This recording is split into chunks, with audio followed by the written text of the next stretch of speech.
Buenas tardes, amigos de Lima la Única, su emisión de cultura, tradición e historia. Bienvenidos a este cuarto programa que hemos presentado con mucho cariño para ustedes. Hoy hay muchos temas que vamos a hablar. Sin duda, la importancia de la educación patrimonial en los colegios, la difusión es muy importante. Y tenemos un invitado con el que vamos a hablar respecto a proyectos que ya son realidades, que se están realizando en los colegios de Lima. Se ha terminado el mes de julio, un mes de muchos recordatorios, un mes de muchas festividades, y en el cual pues las actividades culturales han estado por doquier en todo el centro de la ciudad.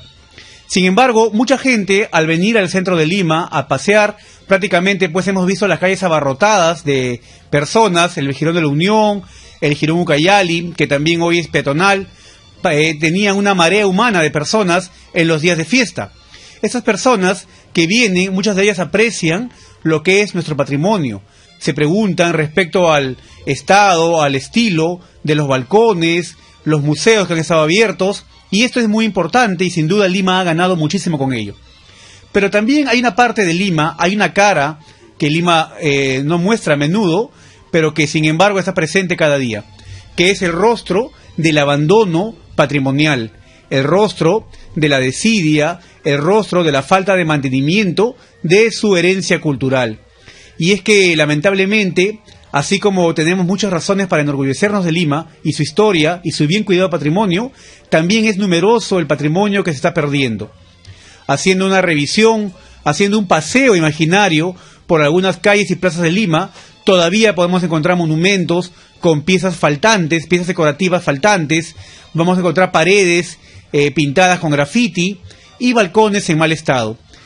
Sin embargo, aunque es loable el esfuerzo que la gerencia Pro Lima de la municipalidad ha realizado en los últimos meses, mediante el pintado de muchas casas en el centro de Lima, mediante la señalización con el símbolo de la UNESCO indicando las casas que son patrimonio histórico monumental, todavía hay mucho por delante. Aún falta mucho que hacer para que realmente la persona que vive en Lima aprecie y valore su patrimonio. La ciudad de Lima, como ya hemos dicho en anteriores emisiones y muchas veces, es una ciudad declarada Patrimonio de la Humanidad. Esto indica que los elementos que componen esa declaración, como su arquitectura, sus monumentos, son únicos para la humanidad, no solamente para los peruanos o limeños, sino para todo el mundo. Mucha gente viaja a muchos países para conocer y ver lo que son sus ruinas o lo que son sus monumentos históricos. Lima tiene mucho de este patrimonio, de estos monumentos, pero lamentablemente los limeños no nos las creemos. No nos creemos de que somos o que tenemos ejemplares arquitectónicos, espacios públicos que son únicos para la humanidad. Y esto lamentablemente da como resultado que estén abandonados y estén siendo destruidos. Barrios Altos, por ejemplo, ha perdido en los últimos años bastante de su patrimonio monumental. Antiguas casonas, evidencia social de una ocupación en el pasado, hoy han sido convertidas en galerías.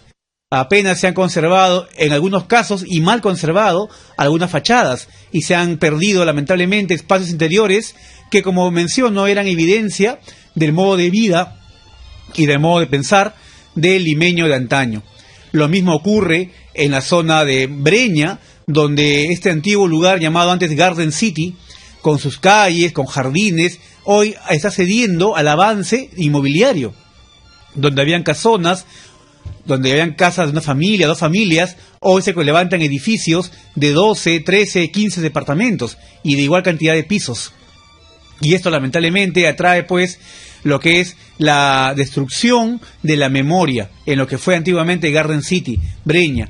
Lo mismo podemos decir de otros lugares como La Victoria, donde por ejemplo una casona ubicada en la Plaza Manco Cápac, en la esquina de la avenida Manco Cápac con la avenida 28 de Julio, probablemente una de las casas más antiguas de este lugar, también ya está con el letrero de próxima edificación, de próxima obra, un edificio, una galería comercial que se va a levantar allí. Y este lamentablemente pues es el presente del patrimonio. ¿Qué hacen las autoridades para remediar, para prevenir esto? Pues por un lado tenemos al Ministerio de Cultura, también tenemos a la Municipalidad de Lima, y aunque existen esfuerzos aislados de seguro de personas que realmente aman su patrimonio de esos lugares, a nivel institucional es muy pobre lo que se está haciendo, sobre todo desde el Ministerio de Cultura, en el cual, a pesar de que existen mesas en las cuales se está conversando, se está dialogando respecto a soluciones para el centro histórico, poco o nada se está avanzando. Y lamentablemente nos llega la noticia de un derrumbe en la Quinta de Presa, que ya tiene varias semanas. Un espacio poco visible, justamente porque el acceso es un poco restringido. Siempre hemos dicho que el patrimonio que se visibiliza, que se ve, que se abre las puertas a la gente, es el que se conserva. Lamentablemente, cuando un patrimonio se cierra y poca gente lo conoce, poco nos enteramos de lo que ocurre en el interior. Esperemos que esta lamentable noticia pronto tenga una solución y se restaure, se arregle esta área, pues que lamentablemente ha cedido al paso del tiempo, pero sobre todo a la desidia y al olvido de los que hoy están a cargo de este espacio rimense. Pues bien, también en esta semana, en este mes que ha pasado, que ha sido un mes de fiestas, se vieron muchas actividades, sobre todo en lugares que habían estado dejados de lado muchos años. Por ejemplo, hubo una gran fiesta en la Plaza San Martín el día 27 de julio, previo a las celebraciones de fiestas patrias. A cargo del ejército se levantó un escenario donde ellos participaron con la población de festividades, de grupos musicales, se hicieron stands de venta de comida, y eso en cierto modo nos hizo recordar la antigua Nochebuena de la patria, la Nochebuena limeña, que sin embargo antes se realizaba en la Plaza de Armas. Sin embargo, por motivos como la misa del Te Deum, motivos de seguridad, la Plaza de Armas estuvo cerrada en esa ocasión. Y esto nos lleva al tema de que esto se ha convertido en una constante. En las últimas semanas, la Plaza de Armas, el acceso por el Jirón Callao, por el Jirón Conde Superunda, por el Jirón La Unión, se cierra. Se cierra a horas indeterminadas. Quizá las marchas, el descontento social con el gobierno, que es un tema que no nos compete, pero que sin embargo afecta bastante, hace que sea motivo de que este lugar permanezca cerrado. Imagínense un turista que viene a Lima, de paso al Cusco, no pasa por Lima, y quiere visitar la Plaza de Armas. Justo el día que tiene que ir, está cerrado. De ese modo, no estamos contribuyendo, no estamos beneficiando a visibilizar Lima hasta el mundo.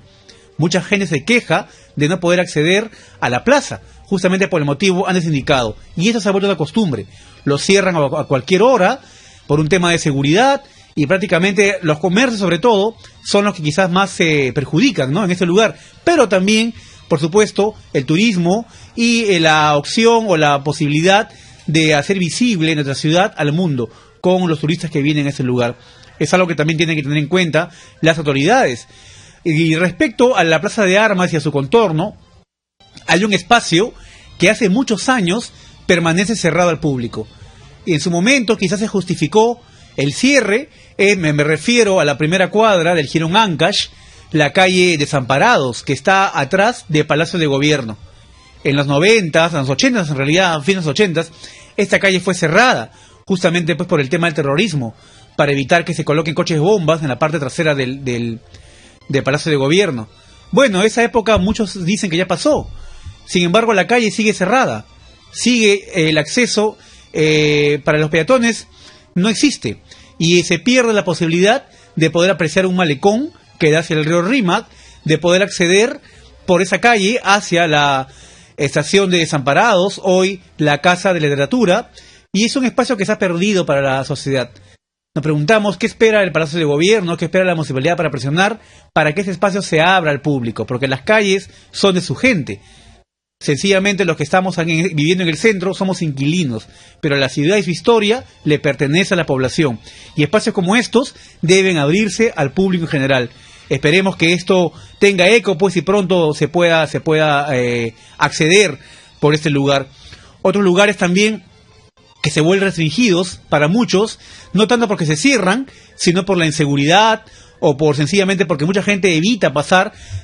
Nos referimos al Jirón Quilca, entre la Plaza San Martín, el Queirolo y el Jirón Camaná, el Jirón Cayoma también, que los fines de semana se convierten en bares al paso. Se ven muchos jóvenes y también personas adultas bebiendo licor en la vía pública, en el Jirón Quilca, y prácticamente toda esa pared donde antes habían pequeños restaurantes se ha convertido en un baño público al paso. Pues eso tampoco es positivo para una ciudad que queremos y para una ciudad que deseamos sea vitrina cultural del Perú. No es posible de que estas personas demuestren su bajo nivel cultural y sobre todo su bajo amor por la ciudad, convirtiendo calles históricas en letrinas públicas. El Jirón Quilca, históricamente, es la calle más antigua de Lima, porque es un antiguo Capacñán, un camino inca que unía el mar con la sierra. Eso está probado, no lo digo yo, está en libros y por supuesto muchas veces se han hecho actividades buscando reconocer ese espacio. Lamentablemente esto pues, que no es conocido, que no es difundido, hace que este lugar se convierta en un baño público en las noches, los fines de semana y cualquier día de semana también. Otro espacio también tradicional es en los barrios altos, la Peña Horadada, la Piedra del Diablo también conocida, hoy tiradero de basura, muy cerca de ahí hay un contenedor de basura que muchas veces queda pues corto para los vecinos y dejan su basura inclusive en la piedra, sin mencionar que también se ha convertido en un baño público. Muchas veces cuando hemos visitado barrios altos, al ir con personas que no son de la zona, hablamos de cómo este lugar está cambiando, la seguridad pues hoy es quizá más accesible poder dirigirse, y al llegar a ese lugar y ver la sociedad en que se ha convertido, esto pues merece un poco el discurso que queremos dar hacia la ciudad y hacia los visitantes. Como vemos, hay muchísimas cosas que hacer, todavía hay muchísimo que trabajar para poder poner en valor y para poder poner en una vitrina nuestra ciudad. Las personas que amamos Lima estamos trabajando hace mucho tiempo de distintas maneras y distintos espacios para que esto suceda. Y así como hoy personas también están dando su grano de arena para que esto funcione, existen colectivos en internet, existen instituciones también que de una manera u otra están tratando de aportar. Y justamente en la siguiente secuencia, que nuestro invitado nos va a hablar respecto a cómo una actividad que sin muchos aspavientos, sin mucha luz, como se dice, se está desarrollando ya hace 2 años en los colegios de Lima. Regresamos, después de la pausa, con el señor Javier Taboada. Él es director de marketing y proyectos del colectivo Patrimonio para Lima. Ya regresamos.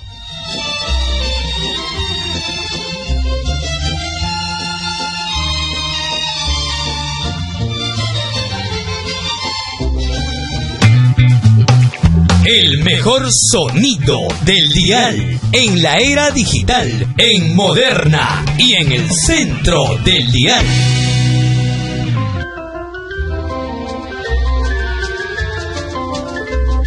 Bien amigos, continuamos con esta 4ª emisión de su programa Lima la Única, tu programa de historia, tradición y cultura. Como lo anunciamos antes de la pausa, estamos acompañados del señor Javier Taboada. Él es director de marketing y proyecto del colectivo Patrimonio para Lima, una iniciativa en la cual también yo me siento muy involucrado y con mucho cariño estamos llevando adelante. Sin embargo, Javier, que hoy mi invitado, nos va a explicar a qué se dedica este colectivo y cuáles son las actividades que realiza. Javier, bienvenido al programa. Hola, mi querido David, muy buenas tardes. Contento de estar acá en tu programa para algunas preguntas, las que tú quieras. Ok, Javier.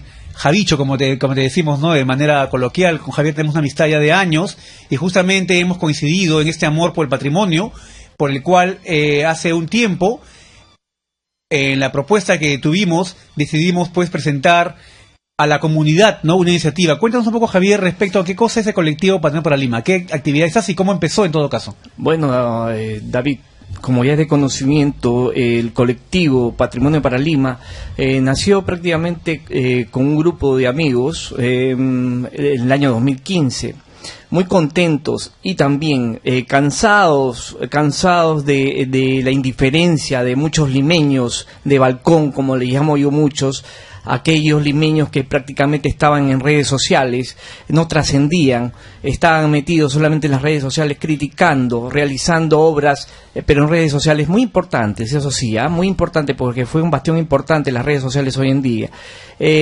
Tuvimos la idea con este grupo de personas, que también estás incluido, David, en formar un colectivo.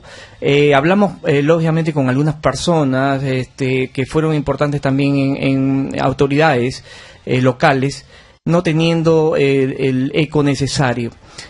Cansado de esta situación, formamos y decidimos que nuestra forma de acción referente al patrimonio y a la defensa del patrimonio era únicamente mediante la educación.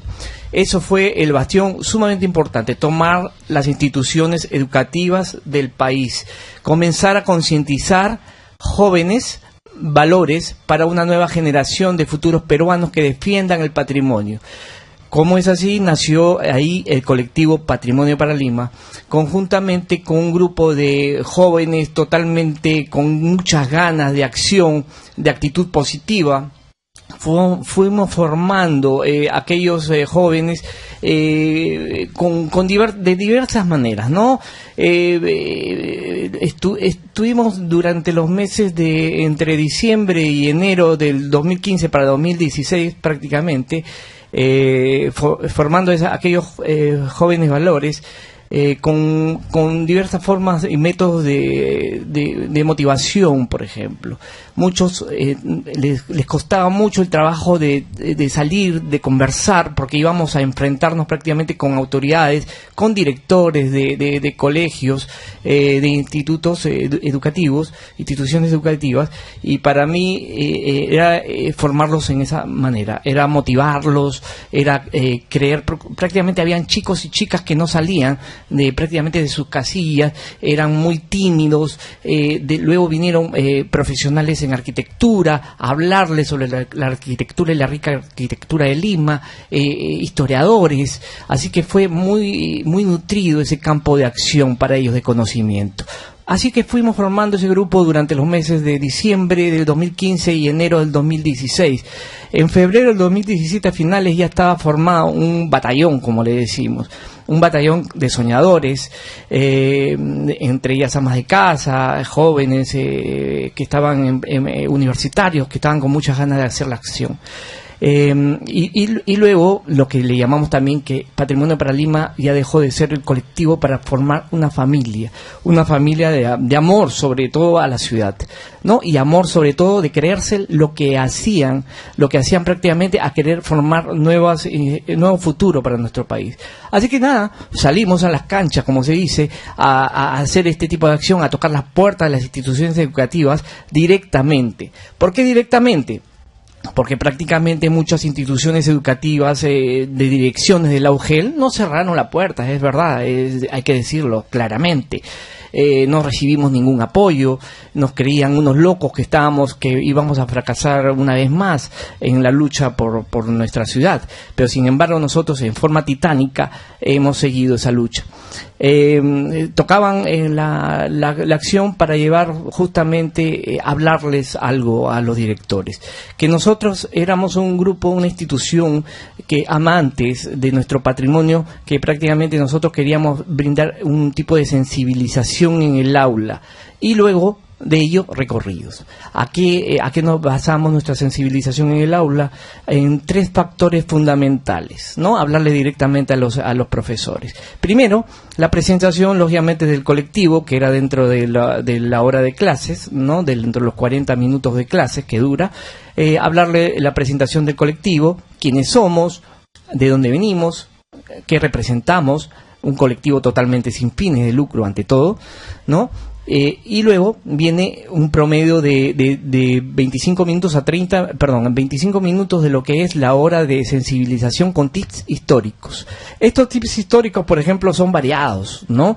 Se le toca temas netamente de lo que es nuestro patrimonio en varios factores, como la vida, por ejemplo, de la Perricholi respecto con el virrey Amat, ¿no? De Micaela Villegas con el virrey Amat. Micaela Villegas fue una mujer totalmente muy golpeada durante el tiempo. Hoy en día, por ejemplo, que estamos en defensa de las mujeres, de la sensibilización hacia las mujeres, nos olvidamos de alguien que fue fundamental en nuestra historia, que fue Micaela Villegas, ¿no? Y el amante que se dice entre comillas a Amat y Junyent, pero sin embargo no nos ponemos a pensar y queríamos hacerle notar justamente a eso a los estudiantes, que Micaela Villegas fue aparte de ser una persona muy importante para nuestra historia y de mucho respeto, y amante, teníamos que decirle que amante venía de ser amado, del ser amado. O sea, que no es que hoy como se le dice a la persona que era una persona o una mujerzuela ni nada por el estilo, sino sin embargo que es una persona que el amante es amante de amar. Viene así. O sea, mucho tenemos que entender esa parte de la historia como algo que nosotros tenemos que entender de acuerdo al vocabulario de la historia. Eso sería importante. Que los chicos prácticamente sumergirlos a ese viaje imaginario, llevarlos, transportarlos a ese viaje imaginario de Lima de antaño, como para que entiendan un poco a lo que refieren y a querer a nuestra Lima. Micaela Villegas, aparte de ser una mujer vapuleada, por ejemplo, con el tiempo, por ser mujer netamente, por el machismo de la época, y porque el virrey justamente Amadí Yunet no era casado. O sea, ¿cómo se le podría llamar amante a una persona que prácticamente no tenía compromisos allá?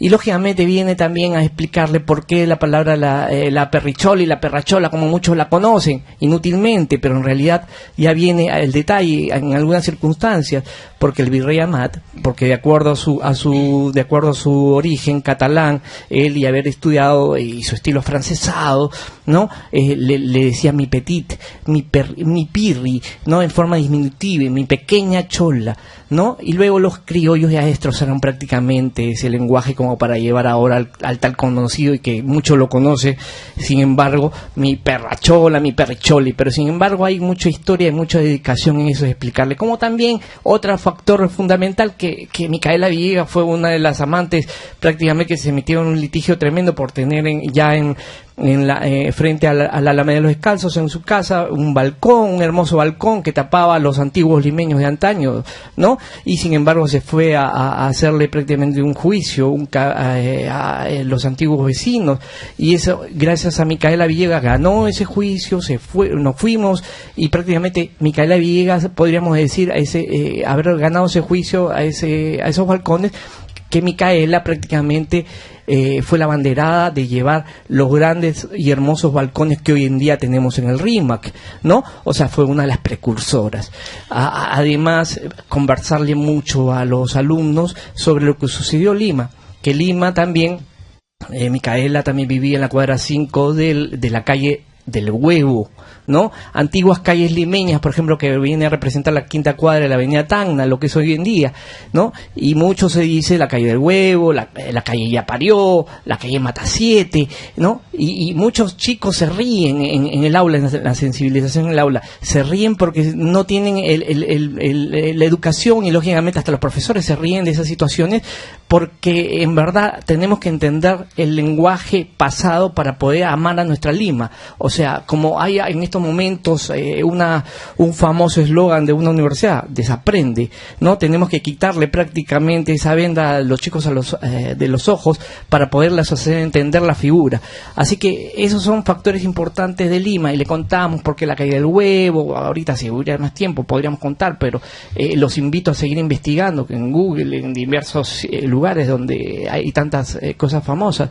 También le contamos el gran terremoto de Lima, lo situamos prácticamente en el 28 de octubre de 1746, pasa a las 10 de la noche, lo que vivieron los limeños de la época, los 3 minutos antes, durante y después, con el gran tsunami en el Callao, la destrucción y desaparición del Callao en esa época, ¿no? Así que hay tanta historia, David, que contarle. Y luego, bueno, para terminar ya los 10 minutos restantes de la hora de clase, porque todas esas cosas suceden dentro de los 30 minutos que tenemos, en 25 minutos de tips históricos que tenemos en el aula, y luego ya vienen 10 minutos fundamentales, 10 minutos de motivación, porque creemos que hoy en día los alumnos, muchos vienen de una familia que están separados, muchos vienen hasta caminando a sus centros educativos y no tienen inclusive para pasaje, pero sin embargo vienen ese amor y dedicación por querer estudiar, por querer formar un país mejor y querer una familia mejor.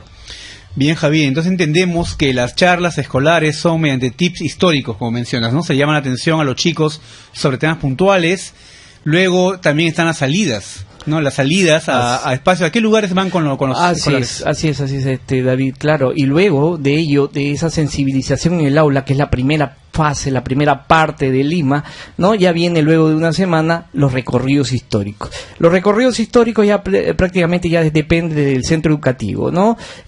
Paseo por héroes navales, los podemos llevar a los alumnos del Guadalupe, ¿no? A los alumnos que están, por ejemplo, en Emancipación, los llevamos lógicamente a una de nuestras mejores y más hermosas plazas, que son la Plaza 2 de Mayo, ¿no? Plaza con mucha historia, donde Chile, Ecuador, Bolivia y Perú se unen para vencer a un enemigo, a España, ¿no? Y el sueño común de una familia prácticamente que hoy en día está muy vapuleado por lo que es chileno, ecuatoriano, pero sin embargo en una época fue fundamental esa formación de un gran ejército para vencer a un enemigo, ¿no? Y a los alumnos del RIMAC lógicamente los llevamos a un recorrido histórico, a lo que es la Alameda de los Descalzos, Paseo de Aguas, para contarles mucho de su historia que desconocen, ¿no?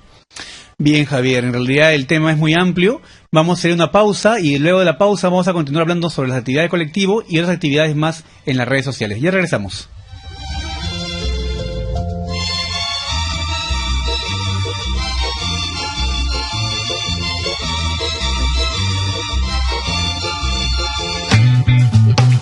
El mejor sonido del dial en la era digital, en Moderna y en el centro del dial.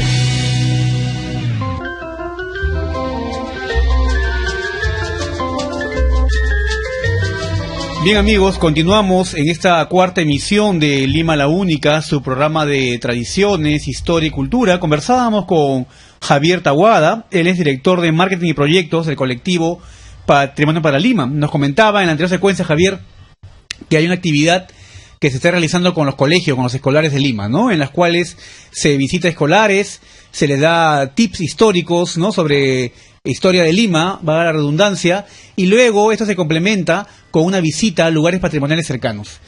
Javier, ¿quiénes son los que realizan estas actividades en los colegios?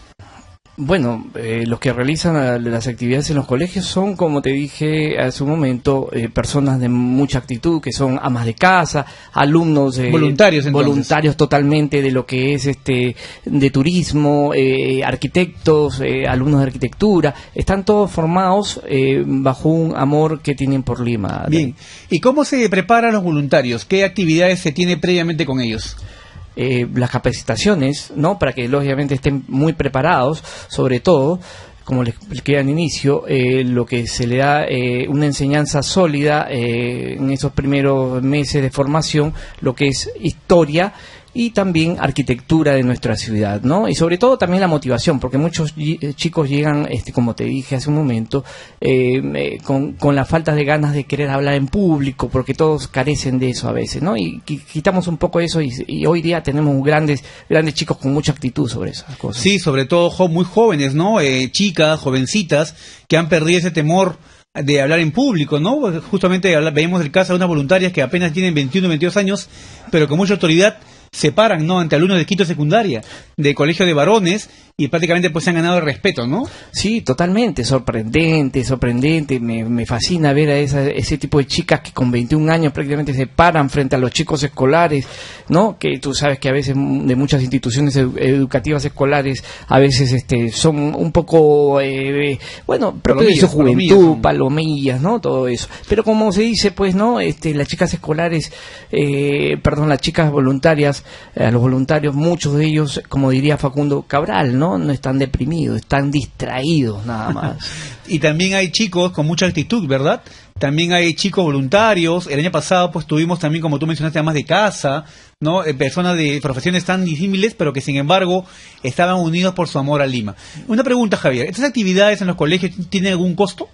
Totalmente gratuito, David, ¿no? Y eso es justamente lo que quiero llamar la atención a muchas empresas, por ejemplo, están destinando a veces dinero a algo que francamente que no tiene mucha validez, pero francamente nosotros estamos llevando algo a nuestro futuro, estamos volviendo a chicos prácticamente. Ahora tenemos, David, para contarte, desde el 2015, desde los primeros meses del 2016 a la fecha, vamos ya con 7.000 estudiantes atendidos, o sea, hasta la fecha tenemos más de 7.000 estudiantes atendidos. Es una gran cifra, es una cifra que nos alegra prácticamente y nos hace soñar a seguir adelante, ¿no? Este es un gran logro, David, además grandes proyectos que se nos vienen.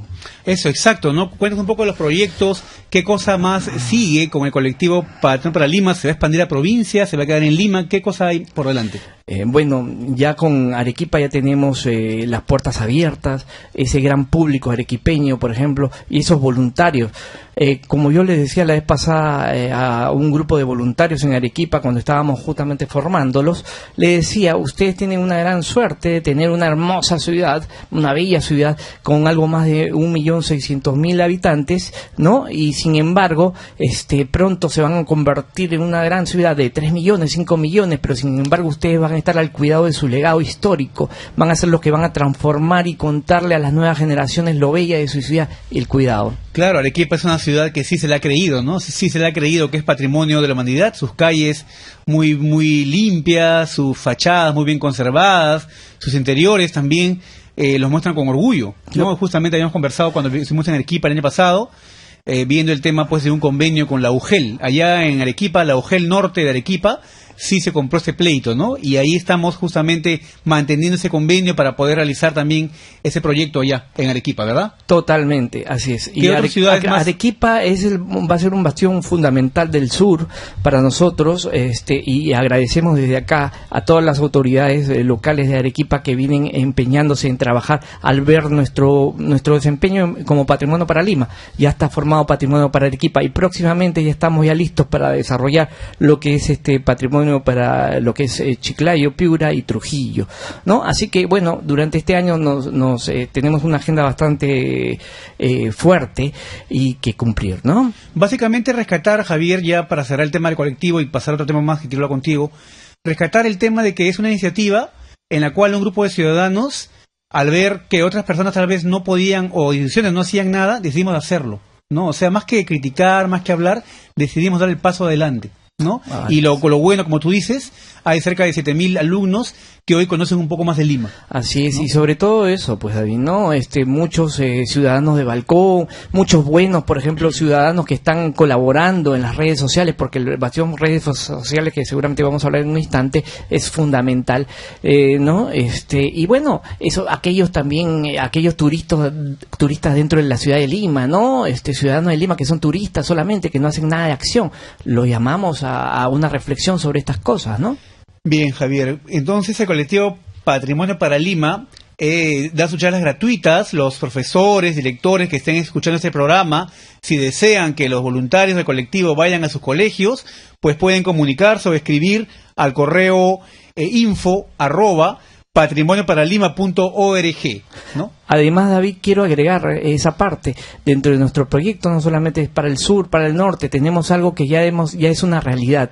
La realidad es que gracias a un acuerdo que existe con instituciones educativas importantes del RIMAC, que son el Colegio María Parada Bellido y el Leoncio Prado, tenemos el primer club de historia de lo que vamos, el Club de Historia Semillas del RIMAC, que para nosotros es algo sumamente importante que tenemos que alegrarnos, David. Es una gran noticia. Por supuesto, jóvenes que ya han tomado la iniciativa de sus instituciones para también ser voluntarios, han creado su club de historia. Este es el primer club de historia de muchos más que se van a realizar.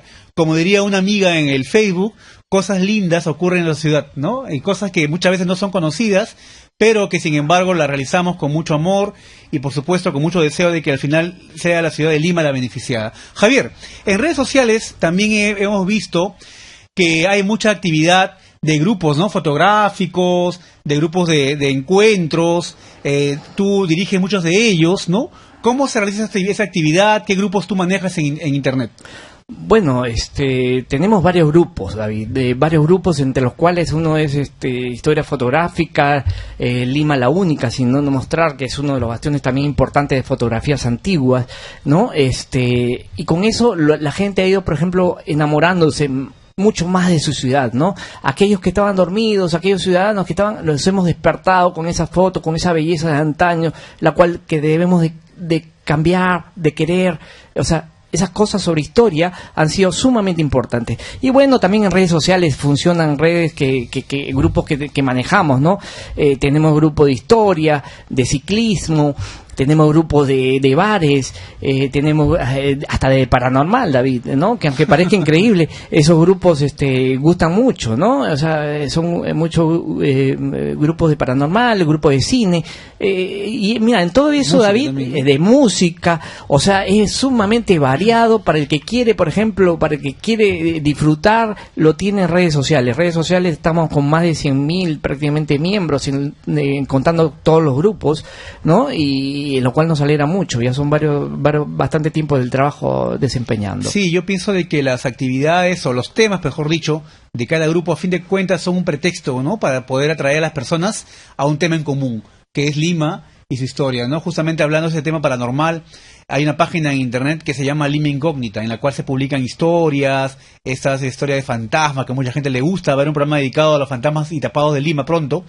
pero sin embargo es un pretexto, como digo yo, para poder atraer a las personas a lo que es la historia de sus calles, la historia social, de sus edificaciones, porque a fin de cuentas Lima gana de este modo, ¿no?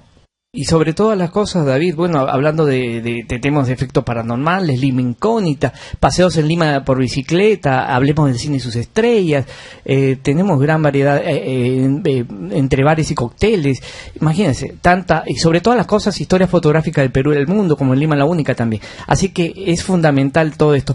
Y además vamos acompañando ante eventos muy importantes, eventos que se forman, que son charlas un fin de semana hacemos, ¿no? Sobre Lima de antaño, conversatorios, salidas en recorridos históricos por nuestra ciudad de antaño, así que constantemente estamos en pleno movimiento, ¿no? Constantemente, así que qué mejor tú, David, sobre que eres un gran difusor de Lima y llevamos a cabo una gran revolución justamente.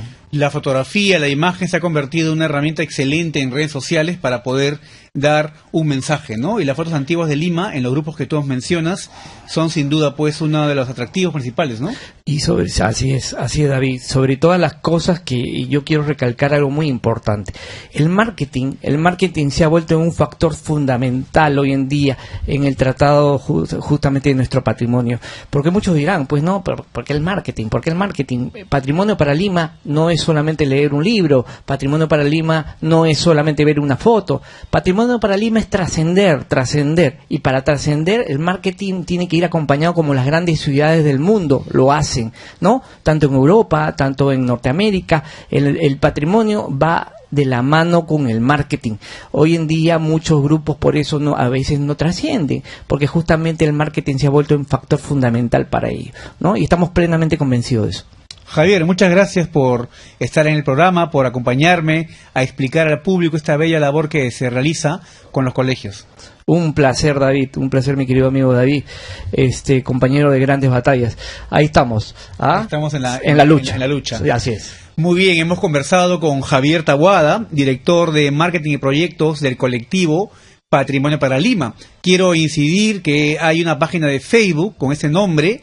Ustedes pueden entrar al Facebook y ver todas las actividades en los colegios, con el Club de Historia, también charlas que se organizan, otras actividades anexas a la difusión de Lima, ¿no? El colectivo Patrimonio para Lima y también todos los grupos que Javier hoy nos ha comentado, una persona muy comprometida justamente con la difusión, en la cual hemos coincidido pues en este amor por Lima. Bien, amigos, vamos a una pausa y regresamos con el cuarto segmento de este programa, de la cuarta emisión de Lima la Única.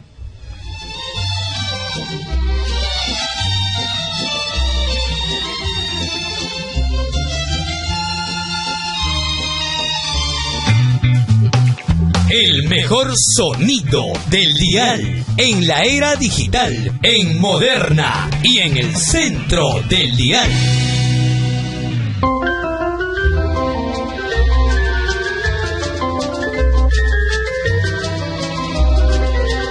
Continuamos con esta cuarta emisión de Lima la Única, su programa de historia, tradición y cultura. Hoy ya estamos en el mes de agosto. Esta tarde, domingo, nos invita después del programa seguramente a ver algún programa noticioso, a leer un libro, aunque eso cada vez es más raro, ¿no? Hoy día la gente ya no lee. Casualmente ha terminado la feria del libro y cuántas personas han ido y han arrasado con los libros de los diferentes stands. Bueno, hace poco leíamos respecto a una tendencia llamada el Sundoku, que es justamente ese deseo de acumular libros y no leerlos. Yo debo confesar que a mí también me ocurre, ¿no? A veces uno compra más libros de lo que puede leer y los almacena y después pues se olvida hasta qué libros tiene. Conozco un amigo que hasta ha comprado el mismo libro 2 veces porque se olvidó que lo tenía. Pues bien, esta semana, leyendo algunos libros, un poco es este sentimiento de culpa que me embargó al enterarme de esto, me puse a leer unos libros que tenía guardados hace tiempo, todavía empaquetados, y pude leer una información respecto a los barrios altos. Y esto, por supuesto, refrescó muchos otros datos que había ido acumulando a través de los años respecto a la historia de esta antigua zona de Lima. Si hace 2 programas hablamos acerca del RIMAT, pues en esta ocasión permítanme por favor hablarles respecto a algunos datos e historias de los barrios altos de Lima. El nombre de los barrios altos se debe a la ubicación topográfica o la altura que tiene con respecto al centro de Lima. Uno, para irse a este barrio, al antiguo barrio del Cercado, que también es su nombre antiguo, pues recorre calles en la cual la pendiente se hace notoria. Entonces son los barrios altos o barrios elevados de la ciudad. Los barrios altos, en la época virreinal, fue la zona donde se establecieron los principales hospitales de Lima. También los principales colegios y monasterios. Y por supuesto también fue el espacio donde se ubicó la universidad más antigua de América, la Universidad de San Marcos. En Barrios Altos, además de San Marcos, que ocupó antiguamente parte de lo que hoy es el Congreso de la República, se han encontrado inclusive en el subsuelo del Congreso, al hacer excavaciones hace unos años, restos de los muros de la antigua universidad. Muros que además tenían pintura polícroma, gran polícromos, ¿no? Tenían detalles también como columnas, bases de piedra de columnas, han aparecido, justamente indicando la existencia de ese edificio, donde también se ubicó en su antigua capilla, pues, el primer Congreso, ¿no? Apenas declarada de independencia. Bueno, todo esto desapareció y en su lugar se construyó el Congreso a principios del siglo XX. Compartía esa manzana con la Universidad de San Marcos un hospital y un colegio llamado de la Caridad, que también tenía una pequeña capilla o iglesia, que todavía existió hasta los primeros años del siglo XX, justamente en la esquina de lo que es el Jirón Ayacucho y el Jirón Junín, exactamente donde hoy está el Congreso de la República. La Iglesia de la Caridad, la Universidad de San Marcos, fueron espacios que le dieron espíritu a esa antigua zona de Lima. La antigua Plaza de la Caridad, también llamada Plaza de la Universidad, antes llamada Plaza del Estanque, hoy es la Plaza Bolívar, o la Plaza del Congreso, ubicada allí en la cuadra 2 de la avenida Bancay. Otro hospital que también se ubicó en los barrios altos y que hasta ahora todavía existe, todavía sus espacios, sus grandes salones y su gran capilla, se encuentra ubicado en el Jirón Guayaga, en la cuadra 8. Es el antiguo Real Hospital de San Andrés, el primer hospital del Perú, ¿no? Un hospital dedicado a la atención de españoles, ¿no? Fundado en el siglo XVI en el gobierno del virrey el Marqués de Cañete. Pues bien, este hospital, como repito, todavía existe. La gran puerta de madera pasa desapercibida en una calle completamente comercial, con galerías, cocheras, restaurantes, pero ¿quién imaginaría que detrás de esa puerta podría existir una capilla que solo tiene el nombre? Pues parece una iglesia mayor, con un altar de madera impresionante. Tiene 2 patios impresionantes, 2 salas de pacientes. Uno de los patios de este hospital es conocido como el Patio de los Locos, porque fue el espacio donde en el siglo XIX se atendía a los enfermos mentales. Atender es un decir, porque en aquella época todavía pues no existía en la medicina moderna un tratamiento para la locura. Sencillamente a ellos se los recluía en lugares y este pues fue el primer manicomio de la ciudad de Lima. También este hospital de San Andrés encierra una historia relacionada a momias. Pues sí, también los antiguos incas solían momificar a sus emperadores, a sus reyes. Los sacaban en procesión, en batallas o en festividades. Pues bien, cuando se da el tema de la extirpación de idolatrías y viajan al Cusco para poder sacar, ¿no?, los antiguos ídolos, eliminar, ¿no?, toda huella de la antigua religión, se dan con la sorpresa de que todavía se tenían guardados en un lugar las momias de los incas. Uno de ellos, nada menos que el gran Pachacútec. Pues bien, cuando el visitador español llega a este lugar y le informa al virrey sobre la existencia de estas momias, le pregunta qué hago con ellas. El virrey pues le dice, tráelas a Lima. En Lima, el único lugar donde las momias podían estar lejos de ojos curiosos y, por supuesto, lejos sobre todo de los indígenas que podían usarlo como un elemento para rebelarse, fue el Hospital de Españoles, el Hospital de San Andrés. En ese lugar fueron depositadas las momias de los incas en el siglo XVI. Garcilaso la Vega, en sus comentarios reales, cuenta cómo se realizó el traslado de las momias del Cusco a Lima. Menciona que la gente del Cusco, los naturales, plañían, lloraban de dolor porque se llevaban pues sus antiguos reyes. Hasta los españoles hacían reverencias porque ante ellos, según Garcilaso, pasaban los antiguos reyes del Perú. Pues bien, las momias serían todavía vistas en el siglo XVII por Fray Antonio La Calancha, este historiador agustino que logró ingresar a una bóveda especial en San Andrés y pudo describir el estado en que se encontraban las momias incas.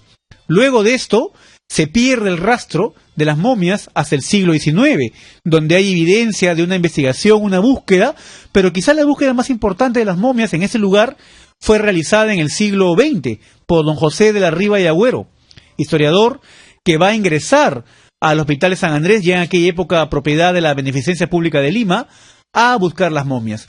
Aquí Ribagüero iba a hacer excavaciones y iba además a descubrir nuevos datos acerca de la muerte en la ciudad virreinal. Pues bien, muchos hemos escuchado que a la gente se enterraba, al no haber cementerios, en la época virreinal, en las iglesias. Pero hay que agregar que se enterraba a la gente que tenía dinero. Al grueso de la población eran enterrados en fosas comunes, en los hospitales. Entonces Ribagüero descubre que San Andrés es también un gran cementerio con fosas comunes donde estaban enterrados pues muchas personas. Sin embargo, él buscaba las momias. Él va a mencionar en sus memorias que se va a entrevistar con un capellán de esta antigua capilla ubicada allí, con la monja que era asistente capellán, y él le va a contar de que el capellán le dijo de que en una ocasión encontró unos restos de las momias que al parecer están buscando.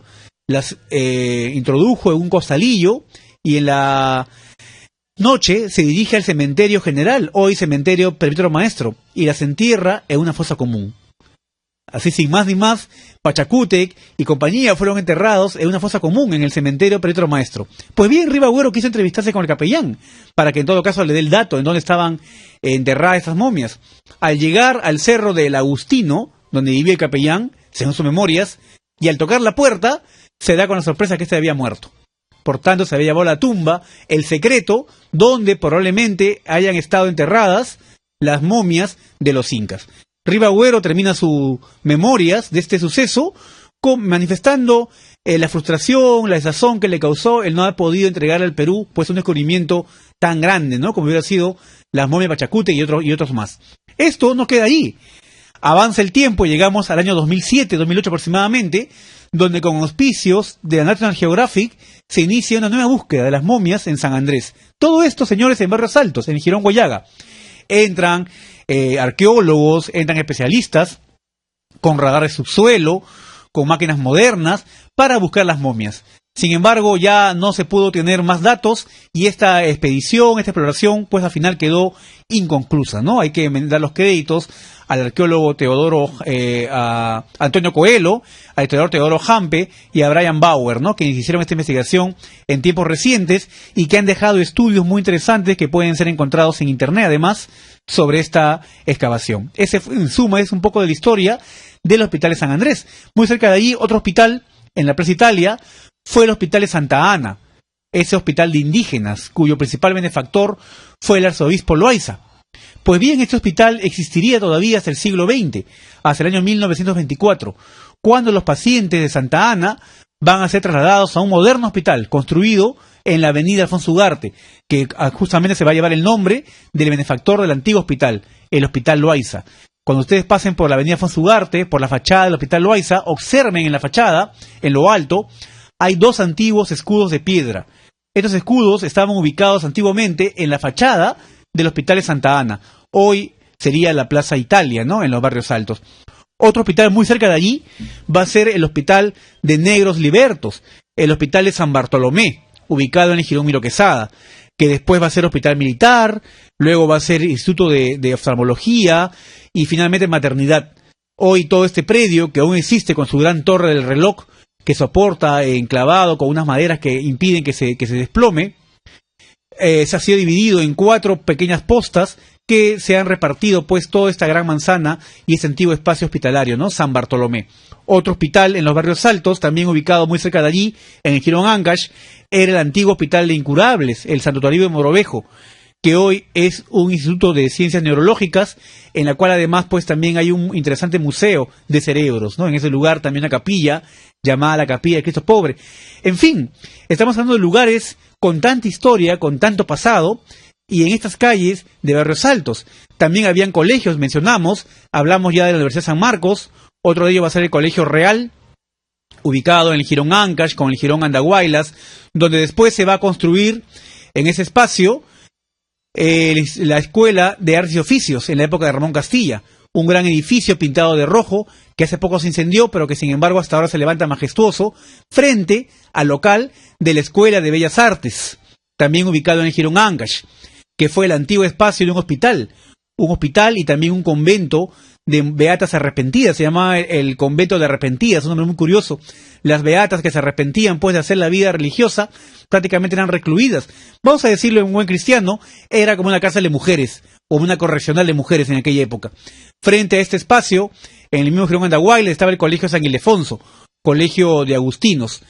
Al otro extremo, donde hoy sería la zona de Mesa Redonda, estaba el antiguo colegio y Universidad Intraclaustra de San Pedro Nolasco, destruido en el terremoto del siglo XVIII de 1746. Hoy, sin embargo, en el Jirón Cusco 747, doy la dirección para los que deseen ir, dentro de una quinta, entrando a la mano derecha y luego a la izquierda, se puede apreciar una gran portada, una portada de estilo rococó, impresionante, con frases en latín de la antigua universidad, que recuerdan el paso de los mercedarios por estas calles, por estas manzanas de los Barrios Altos. Bien, siempre el tiempo queda corto, en realidad son muchísimos los datos que podemos seguir dando.